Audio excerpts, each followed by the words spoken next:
chào các bạn, chào mừng các bạn trở lại với kênh của Trang Duy Nguyễn. Hôm nay hãy cùng mình trang điểm chụp hình mùa hè nha.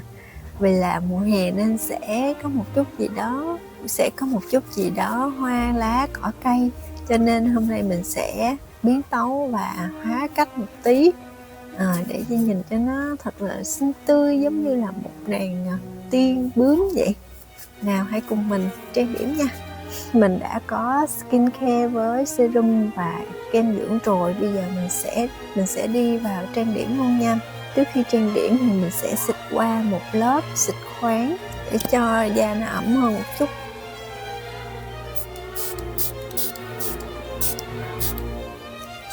Chờ lớp xịt khoáng khô thì mình sẽ áp dụng tiếp những bước tiếp theo nha. Mùa hè thì các bạn có đi đâu chơi không? Mình nghĩ thì kiểu make up này rất thích hợp để đi chơi mùa hè, có thể là đi biển hoặc là để chụp hình trong studio cũng rất là ok, hoặc là các bạn cũng có thể tự trang điểm để chụp hình cho mình. Tiếp theo thì mình sẽ apply một lớp kem lót nha. Hôm nay mình sẽ dùng kem lót của Dior. Mình lấy ra khoảng 1 hạt đậu. Bây giờ mình sẽ chấm kem lót lên 5 điểm trên khuôn mặt.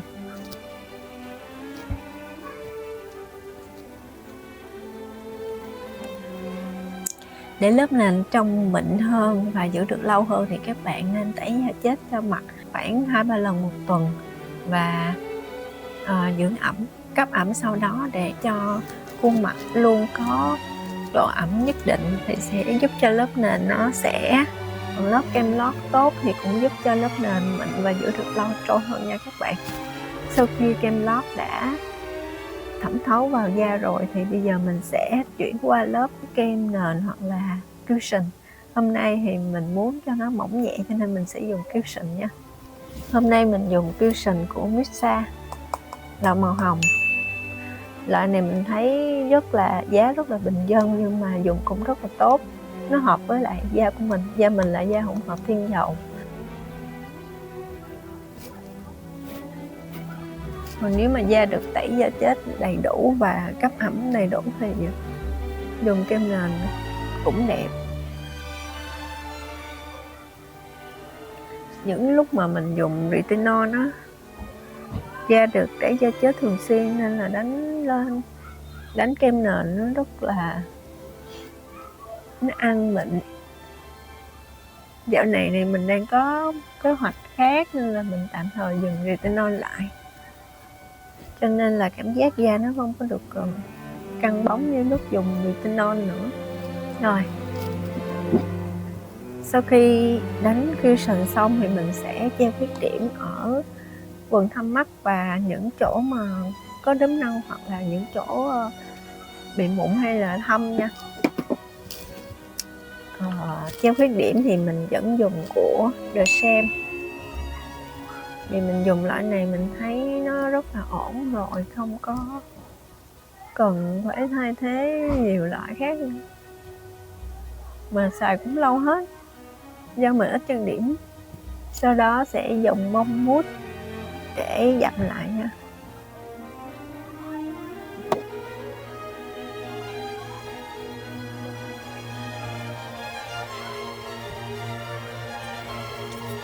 Các bạn có thể xịt một lớp xịt khoáng để cho nó thêm phần giữ lại cho nó mịn hơn một chút. Sau đó là mình sẽ kẻ lông mày. Kẻ lông mày mình sẽ dùng chì xé nha. Cái loại này thì cũng rẻ tiền thôi. Nhưng mình sẽ chuốt cho cái đầu nó nhọn lại để dễ kẻ phải sợi. Mình sẽ phải sợi cái đầu chân mày.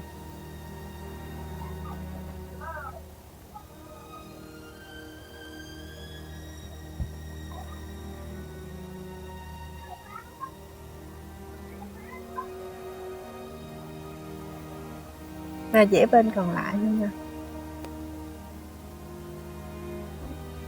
Khi mà cái chì nó sắc rồi á, các bạn vẽ nó rất là dễ. Còn để đầu bự á, thì khó ra được cái đường sắc lắm.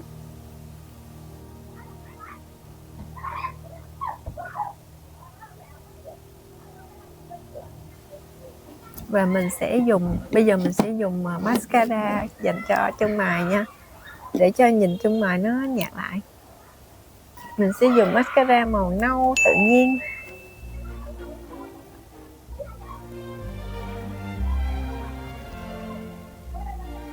Thấy nó nhạt lại đó các bạn. Vậy là xong chân mày. Bây giờ mình sẽ đánh khối. Mình sẽ đánh khối khuôn mặt. Khối của NARS.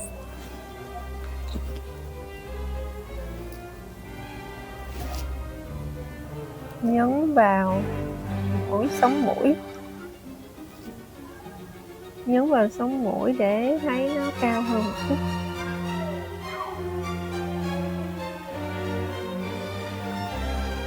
Do mình không có nâng mũi á, cho nên mình phải đánh phối cho nó có, nhìn nó có vẻ sẽ cao hơn một chút. Màu khối của NARS thì mình thấy nó rất là, màu nó rất là rõ nét nha. Đánh là nó ra luôn. Đây là màu số 02. Đánh lên là sẽ ăn và nó khá là đậm nếu mà các bạn đánh nhiều lần. Cho nên các bạn hãy canh để mà cho nó vừa với lại, chứ không nó sẽ đậm. Để thấy khuôn mặt nó gọn hơn. Trên đây thì các bạn có thể đánh chữ C.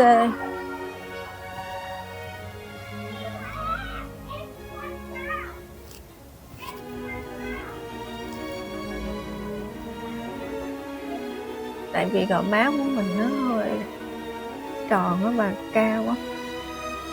Khi mà mình đánh vậy thì cảm giác là mặt nó sẽ thon. Rồi bây giờ mình sẽ đánh phấn mắt nha. Phấn mắt là hôm nay mình sẽ dùng phấn mắt của Focallure. Đây là loại phấn mắt, đây là loại phấn mắt họ địa trung. Cái loại này là màu FA16701, bản số 01. Màu đẹp lắm luôn nha các bạn. Mình mua 2 bản thì mình cảm thấy là bản này đánh lên rất là đẹp luôn. Đây, màu tông cam, màu tông tím gì cũng có luôn này. Cái bản này rất là thích hợp để đánh mùa hè. Trước tiên thì mình sẽ dùng một màu cam rất là nhạt để đánh lên toàn bộ mắt. Và tán ở bên dưới luôn nha. Hôm nay mình sẽ tập trung kẻ bọng mắt thật là kỹ để làm nổi bật cái đôi mắt của mình lên. Do đây là trang điểm chụp hình cho nên là cần phải đánh phấn đậm một chút. Rồi tiếp theo mình sẽ dùng màu đậm hơn để đánh lên 2/3 của mí mắt. Mình sẽ dùng màu cam nổi bật này nha. Đây.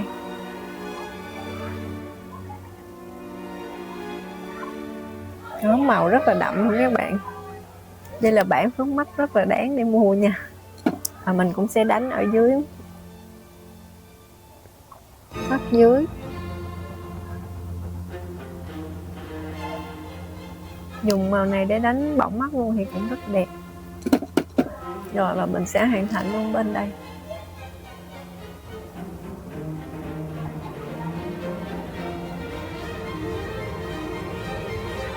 Mình sẽ dùng màu nhũ nhẹ để đánh lên giữa bầu mắt.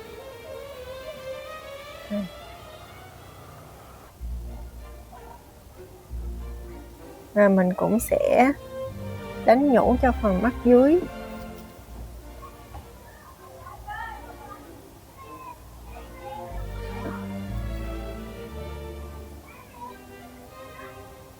Sau đó mình sẽ kẻ một màu nâu đậm lên đường gần sát chân mi và kẻ luôn cả đuôi mắt.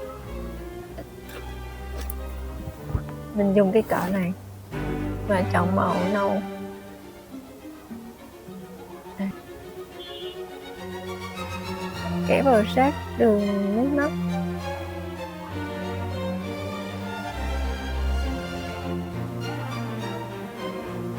Và và mình cũng sẽ nhấn màu nâu đậm ở dưới, mở rộng đốt mắt.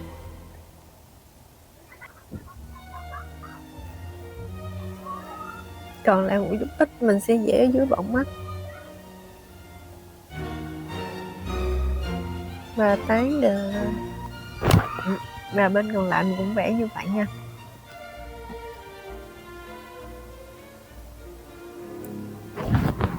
Để cho mắt nổi bật hơn thì mình sẽ lấy một màu nhũ lấp lánh hơn, linh linh hơn. Mình sẽ dùng nhũ to để nhấn phần đầu.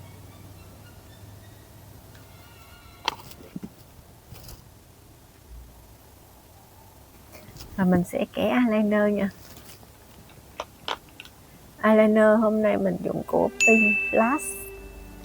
Loại này rẻ mà dùng ok nha các bạn, không lâu trôi và chống thấm nước nữa.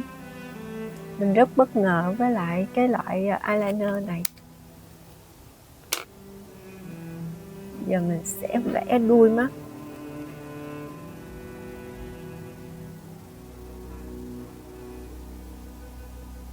Và vẽ luôn eyeliner cho phần mắt còn lại nha các bạn.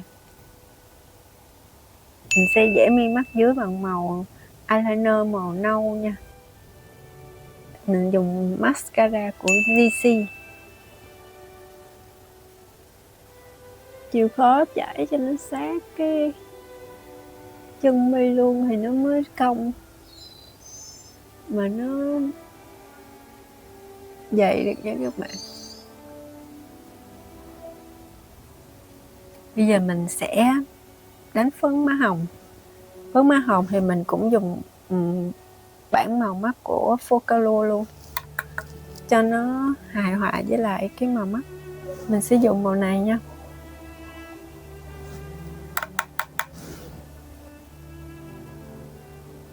Đánh và liên kết với lại mắt vuông. Rồi đánh bên còn lại.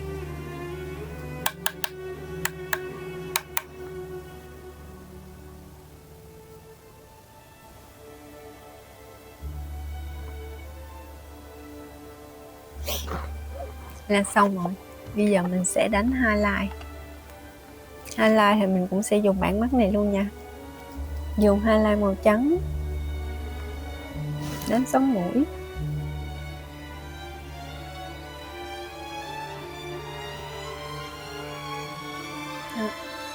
Các bạn thấy đó.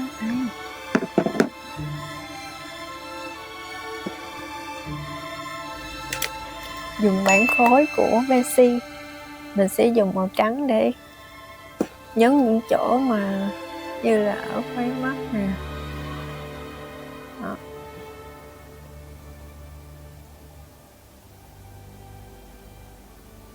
Trên trán. Hai bên râu rộng.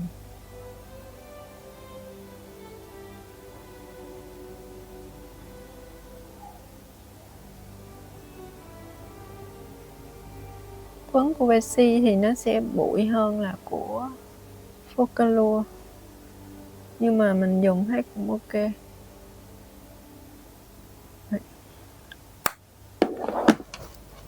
Có thể cho một chút nhũ ở đây. Xong, bước tiếp theo là mình sẽ kẻ môi, kẻ son. Mình dùng son thổi của Charlotte Tilbury.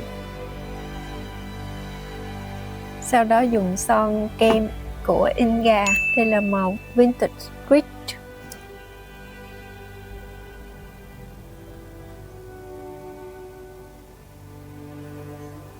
Dùng son bóng của Pink Flash. Đây là màu số G01.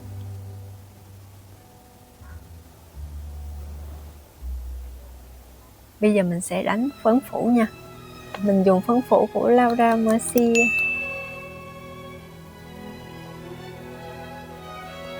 Sau khi đánh phấn phủ thì sẽ xịt một lớp xịt khoáng. Dùng xịt khoáng của Rami.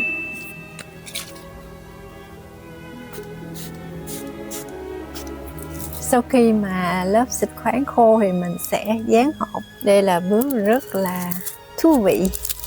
Đây là bản hộp mà có keo sẵn này. Đó, mình sẽ dán thử xem. Đây, mình sẽ dán dưới đuôi mắt. Đấy. Thấy ok không ta? Nó không dính các bạn ơi. Mình phải lấy tay. Cái keo nó không biết có dính được không. Đây. Mình cũng sẽ dán hộp lên đây. Rồi bây giờ mình sẽ làm tóc và thay đồ. Các bạn hãy xem nó có điểm khác biệt gì không nha. Nào, let's go.